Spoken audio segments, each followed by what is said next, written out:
Après avoir protégé mon iPhone avec une protection d'écran 3D, protégé les objectifs photo et choisi une coque de protection parmi l'immense collection de design de chez Rhinoshield.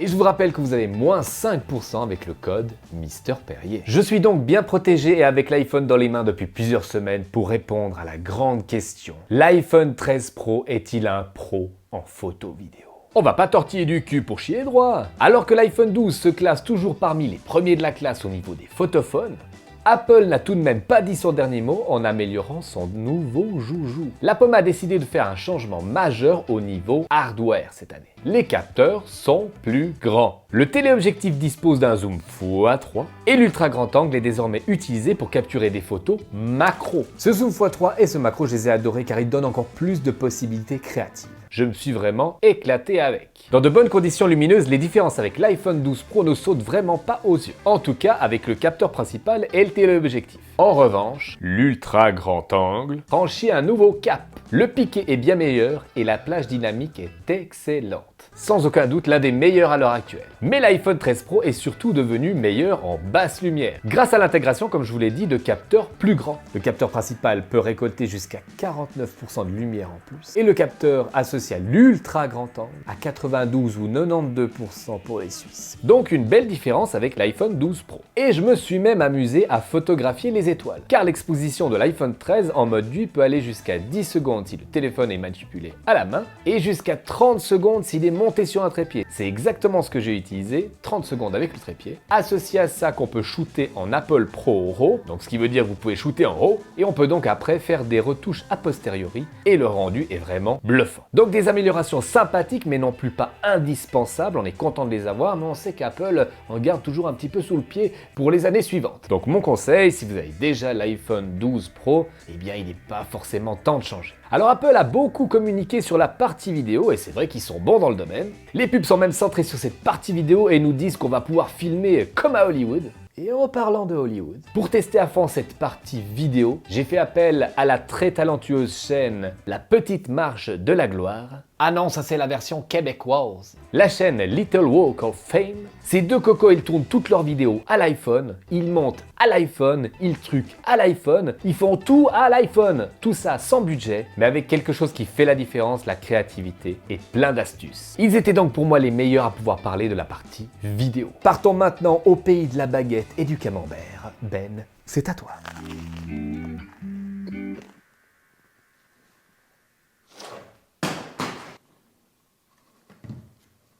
J'avoue, un peu facile. Bien, trêve de plaisanterie. Les iPhone 13, parlons de leur capacité vidéo. Alors rapidement, il y a deux catégories, les iPhone 13 et les iPhone 13 Pro. Sur les Pro, on retrouve les trois objectifs au dos, ultra grand angle et téléobjectif.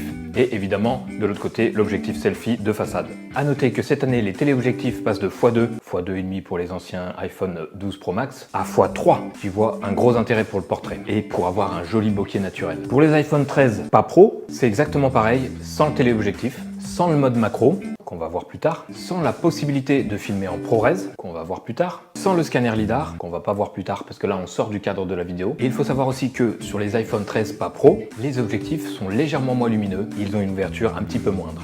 Donc ici, les tests porteront uniquement sur l'iPhone 13 Pro et toutes les images que tu vas voir sont issues d'un iPhone 13 Pro. Rapidement, concernant les caractéristiques, c'est toujours et pour tous les capteurs la possibilité de filmer en 24, 25, 30 et 60 images secondes jusqu'en 4K. C'est également de la slow motion en 120 ou 240 images secondes, mais là on se contente d'une résolution de 1080p, pas de 4K ici. Également sur tous les objectifs, sauf l'objectif de façade, selfie, qui filmera au maximum en 120 images par seconde.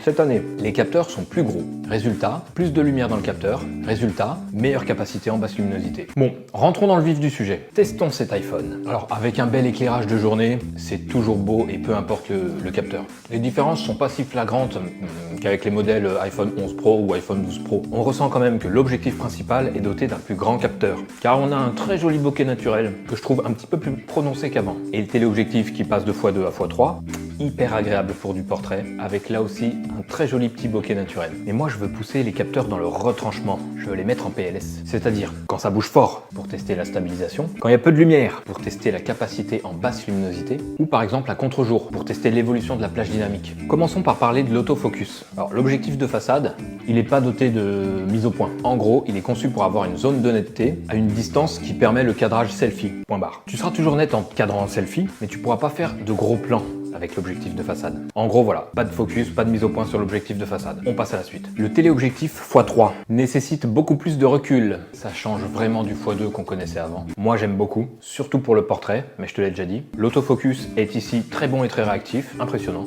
Tout comme sur le grand angle, c'est fluide, rapide, réactif, rien à redire. Mais là où j'ai été bluffé, vraiment bluffé, c'est sur l'ultra grand angle. La nouveauté cette année, c'est qu'on a une mise au point sur l'ultra grand angle. Sur les iPhone 11 et 12, c'était pas possible. Avant, en gros, l'objectif faisait le point sur l'infini. Donc ton paysage était toujours net, mais dès que tu rapprochais un petit peu trop près ton ultra grand angle, pas possibilité de mise au point, flou. Maintenant, ça a changé et j'ai été scotché par la réactivité de l'autofocus. C'est fluide, c'est beau, ça va vite, ça se trompe jamais, ça fonctionne ultra bien. Et Apple a inclus un mode macro sur l'ultra grand angle. C'est-à-dire que tu peux faire le point, le focus, la netteté à 2 cm de l'objectif. Donc on peut voir des trucs super près. Et on peut passer du mode macro au mode ultra grand angle en cliquant sur la zone où tu veux faire le focus à l'écran, comme d'habitude. Et ça permet de faire des plans assez incroyables. Moi, pour mes films, je vais me régaler. Et d'un point de vue créatif, ça ouvre des possibilités de dingue. Parlons maintenant de stabilisation. De mon expérience et du retour d'expérience autour de moi, je sais que l'iPhone est sans commune mesure le meilleur de tous les smartphones en termes de stabilisation vidéo. Cette année encore, ça change pas. Alors regarde rapidement comment j'ai procédé. Je vais descendre en courant ici le téléphone à la main et marcher ensuite ici, toujours le téléphone à la main. L'ultra grand angle possède une stabilisation optique. En petite foulée en pleine pente ou en marchant normalement, ça reste super agréable, super fluide, ça marche très très bien. Tout comme le grand angle. Je suis toujours autant impressionné par la qualité de stabilisation de ce grand angle. On en vient presque au point où on n'a plus besoin de stabilisateur extérieur comme un DJI, etc. Le téléobjectif, évidemment là c'est plus compliqué. Malgré ici une stabilisation optique, tu imagines bien qu'en zoom, ceci représente le zoom, le moindre petit mouvement, au bout il est amplifié, donc ça se ressent. Mais cela dit, ça reste pas du tout dégueu, très exploitable et plutôt bien géré. En plus, c'est plutôt un objectif qu'on utilisera pour des plans fixes en trépied ou des plans à la main pour cadrer un portrait, mais relativement fixe. Et c'est surtout là que la stabilisation fera la différence. Tous les micro-mouvements de ta main, les petits tremblements, seront compensés. Quant à l'objectif de façade, dans la communication d'Apple, il ne parle pas de stabilisation optique. Il est stipulé qu'il existe une stabilisation vidéo. Moi, j'en déduis donc que c'est une stabilisation logicielle simplement. Ça fait le job, même si évidemment c'est pas aussi joli, aussi beau, aussi propre que sur les autres objectifs. J'aimerais bien une petite amélioration là-dessus, Apple. Et petite précision cette année, le capteur grand angle, donc le x1, possède une stabilisation par déplacement du capteur, ce qui doit théoriquement compenser les micro-vibrations qu'on pouvait retrouver dans certains cas de figure, comme par exemple lorsque tu plaçais sur une pince ton smartphone à l'intérieur d'une voiture. Le moteur, la route, tout ça se répercutait dans la pince et dans l'iPhone et dans le capteur en faisant micro-vibrer tout ça. On obtenait un effet jello, gélatine, très désagréable et qui menait à une vidéo qui n'était pas exploitable. Cette année, avec cette stabilisation par déplacement du capteur, c'est réglé. Mais c'est juste sur l'objectif principal, le x1. C'est donc une stabilisation plus poussée, très qualitative, qui comble les petits problèmes des anciennes versions. Et ça, j'en suis très content. Parlons maintenant du tournage en basse luminosité, le test le plus dur selon moi pour un smartphone. Les capteurs sont petits, donc il y a peu de lumière qui arrive dessus. On n'est pas en photo, on est en vidéo, donc il faut assurer au moins une image prise 30 fois par seconde. On peut donc pas faire comme en photo des pauses longues pour combler le manque de luminosité. Donc c'est des conditions assez dures. Et ça manque pas. En vraie basse luminosité, les objectifs selfie, ultra grand angle et téléobjectif, tu peux oublier, il n'y a plus personne. C'est pas exploitable. Malgré le fait qu'un gros effort ait été fait sur l'ultra grand angle pour le rendre plus lumineux, et effectivement, l'ultra grand angle est meilleur qu'avant, mais pas suffisamment. Le selfie, aucune amélioration, c'était moche avant, c'est moche maintenant.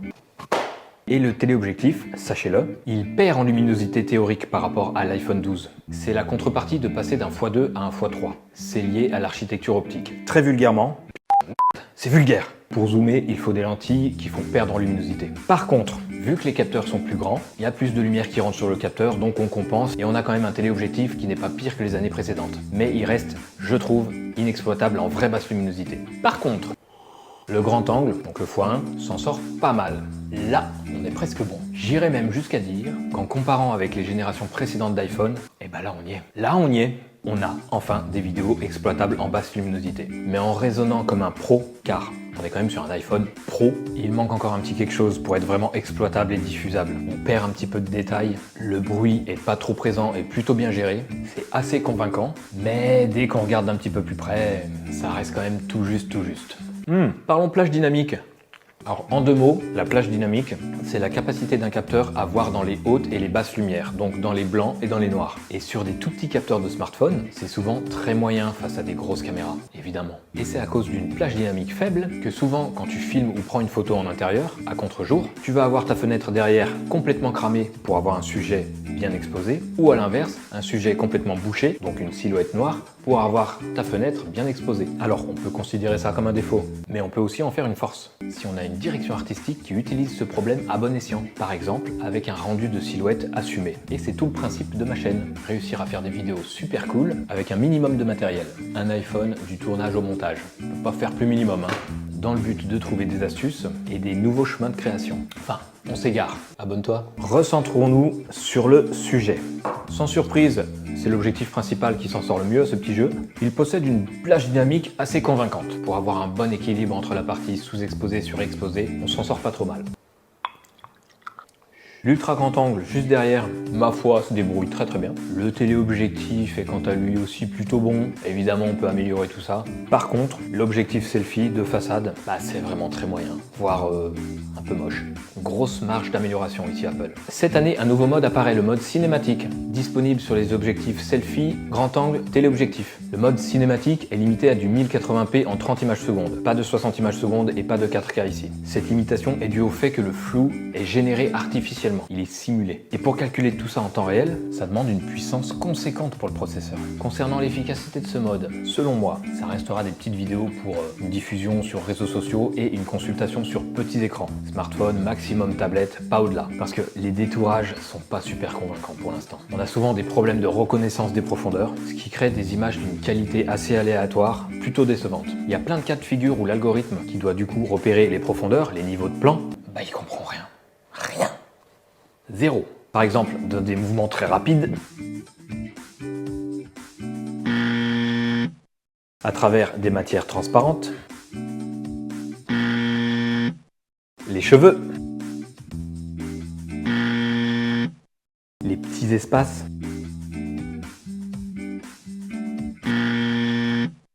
ou des objets aux formes trop complexes.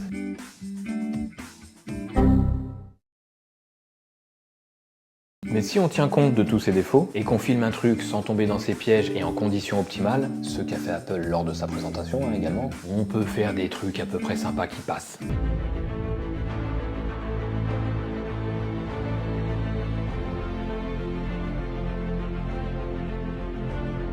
Ici, avec ce mode, on peut modifier le focus au tournage, en cliquant là où on veut le point, classique, mais aussi après enregistrement de la vidéo. En allant dans la vidéo, modifier, tu cliques sur l'endroit de la vidéo où tu veux le point, le focus, au moment où tu le souhaites, et en faisant lecture, tu auras tes changements de focus au cours de la vidéo. Alors c'est très marrant et intéressant, même si je critique un petit peu la qualité du rendu, mais technologiquement, ça reste un tour de force qu'a fait Apple. Bravo Apple.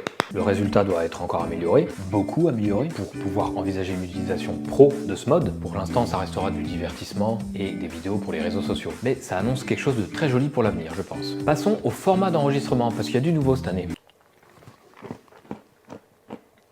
On a toujours le Dolby Vision HDR qui était déjà présent sur les iPhone 12. Alors c'est quoi l'intérêt ici? Pour résumer, c'est que ton image n'est plus codée sur 8 bits mais sur 10 bits. Donc tu es censé avoir un gain de qualité sur la plage dynamique et sur la restitution des couleurs. Mais la vraie nouveauté de l'iPhone 13 Pro, c'est sa capacité à enregistrer des vidéos, accroche-toi bien, au format ProRes 422 10 bits avec n'importe quel objectif en 30 images par seconde jusqu'en 4K. Sauf sur les modèles d'iPhone en 128 Go. Ça sera limité à du 1080p, pas de 4K. Parce qu'attention, hein, le ProRes, ça prend de la place. En mettant les curseurs au maximum, une vidéo en ProRes 4K 30 images par seconde sur iPhone pourra peser jusqu'à 5,5 gigas la minute, contre en moyenne pour une vidéo classique traditionnelle sur iPhone en 4K 350 mégas la minute. 15 fois plus lourd. Bah, ça c'est vraiment dans la configuration où tu pousses tous les curseurs du ProRes au maximum. On peut trouver des compromis en jouant sur le bitrate, donc le débit d'image à la seconde, et c'est des réglages qu'offre l'application Filmic Pro par exemple, pour ceux qui veulent aller un petit peu plus loin. Et c'est quoi l'intérêt du ProRes? Alors, de manière très vulgarisée, hein, c'est un codec, donc un format de compression moins compressé. Qui dit moins de compression dit meilleure restitution de la chrominance et de la luminance. En gros, meilleur rendu de ton image, en termes d'intensité des couleurs et de luminosité. Donc théoriquement meilleure performance à l'étalonnage. Mais aussi et surtout, plus de fluidité et de rapidité au montage. Car ton logiciel de montage aura moins d'efforts de décompression à faire. Car je te l'ai dit, c'est un codec qui est moins compressé. Faut comprendre que ici, c'est pas un format destiné au grand public. C'est un format qui se veut professionnel et qui trouve toute sa pertinence dans une démarche de production vidéo rigoureuse, normée, avec un fort rendement et un haut niveau d'exigence sur la qualité du rendu. Par rapport au mode Dolby Vision, déjà présent sur l'iPhone 12, tu vas pas constater énormément de différence. Mais si tu es un professionnel de l'image, ta fluidité au montage sera grandement améliorée, et donc ta rapidité, et donc ton rendement. Le temps c'est de l'argent, tout ça tu sais. En tout cas, c'est la première fois qu'on retrouve cette capacité sur un smartphone. C'est très impressionnant de la part d'Apple. Bravo Apple, et ça montre vraiment la volonté qu'Apple a à rentrer dans le secteur professionnel de la vidéo. Et car dans la vidéo, il n'y a pas que des images, il y a aussi du son. Pour te faire une petite idée, voyons rapidement la qualité des microphones. Sachant que tu as un zoom audio, c'est-à-dire que sur le téléobjectif, le micro devient plus directif, comme un micro Canon qui capte moins les alentours de la scène, mais plus ce que tu vises, donc ce que tu filmes. Allez, regarde ça. Enfin, écoute ça. Je suis ici dans un contexte calme avec la caméra selfie. Je suis ici dans un contexte calme avec la caméra ultra grand angle. Je suis ici dans un contexte calme avec la... Je suis ici dans un contexte calme avec la caméra grand angle. Je suis ici dans un contexte calme avec le téléobjectif x3. Je suis ici dans un contexte bruyant avec la caméra selfie. Je suis ici dans un contexte bruyant avec la caméra ultra grand angle. Je suis ici dans un contexte bruyant avec la caméra grand angle. Je suis ici dans un contexte bruyant avec le téléobjectif x3. Je suis ici dans un contexte pénible, ce mec.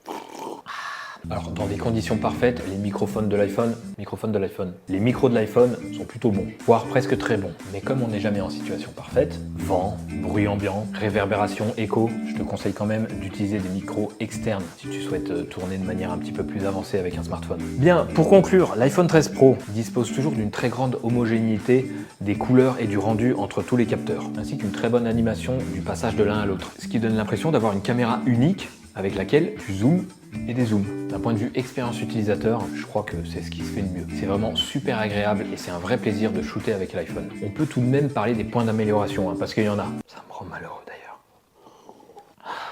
Oh, les reflets dans les lentilles, encore présents. Apple. Sur tous les objectifs en plus. C'est moche, c'est pénible. Encore, en photo, tu peux facilement les effacer avec un petit Photoshop. Mais en vidéo, bah ça va ruiner ton plan. Il faudra soit changer ton cadrage pour plus avoir la source lumineuse dans le champ et plus le reflet, soit faire avec. Faut absolument qu'Apple, tu fasses quelque chose dans la nature. Ça fait des années que ce problème traîne. On n'en veut plus. Et il faudrait aussi améliorer le slow motion. Avec des bitrates aussi bas dans la vidéo, la qualité d'un ralenti sur iPhone n'est pas exploitable. En tout cas, pas assez convaincante pour une utilisation pro. Et le dernier point d'amélioration, selon moi, sera évidemment la capacité en basse luminosité des objectifs. Ultra grand angle, téléobjectif, selfie. Si on peut atteindre, je sais que ça va être très compliqué, mais si on peut atteindre la même qualité que sur l'objectif x1, l'objectif principal, là on est confort, là on est propre. Alors, j'ai bien conscience que sur bien des aspects, j'ai été plutôt dur sur cet iPhone 13 Pro, mais c'est justement parce qu'il a une étiquette pro que je veux le repousser dans ses retranchements. Parce que quand on est pro, on n'a pas le droit à l'erreur. Mais en tout cas, en vidéo, ça reste un super produit. Polyvalent, fiable, avec un excellent rendu dans la plupart des contextes de tournage. Cependant, n'oubliez pas que le matériel ne fait pas tout. Les idées et la créativité peuvent largement compenser des fois. Mister Perrier, à vous les studios. Bon bah je crois qu'on peut pas être plus complet, hein. Je suis tellement fan que j'ai même mis la casquette. En tout cas, je vous invite grandement à aller faire un tour sur leur chaîne, ça vaut vraiment le détour. Il y a le lien juste ici et dans la description. Et n'oubliez pas le plus beau soutien que vous pouvez nous faire, un commentaire et un petit coup de pouce. Pour ma part, je vous dis à très bientôt pour un prochain vlog ou une prochaine vidéo. Faites très attention à vous. Bisous. Bon, faut vraiment qu'on se fasse une raclette ou une fondue une fois les Little Walk of Fame. Ah, il m'a donné faim avec sa baguette.